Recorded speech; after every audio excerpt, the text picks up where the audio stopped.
I think the results of the World Security Report are spot on for what we're seeing in the threat environment.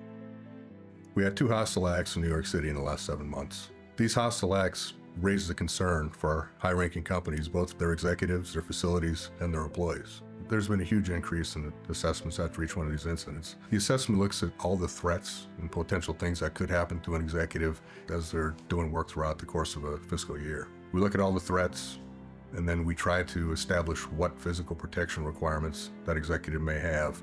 Is it 24/7? Or is it just intermittent as they're traveling or going to trade shows?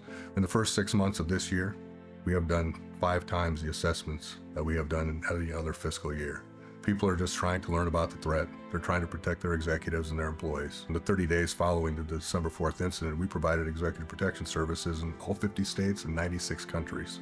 Prior to December 4th, only 15 to 20% of the CEOs of Fortune 500 companies had any type of executive protection. And if you get to the executives beneath the CEO level, it was in the single digits.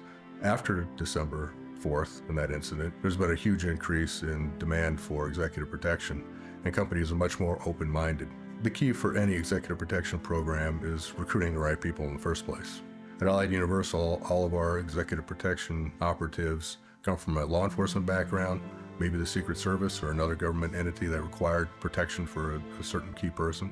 So they are hired already being classically trained. Once they're with the company, we have an extensive training program for use of the firearm, for SOPs, for the attitude and demeanor to use while you're providing executive protection. All of it is critical to get the right person with the right background and then train them in accordance to the needs of each individual executive. I've been asked in the last eight months many times on success stories for executive protection. Unfortunately, in the security business, you're not always measured by your successes, but only by your failures. However, every time we have an executive that walks down the street with one of our executive protection agents unharmed, that's a success story.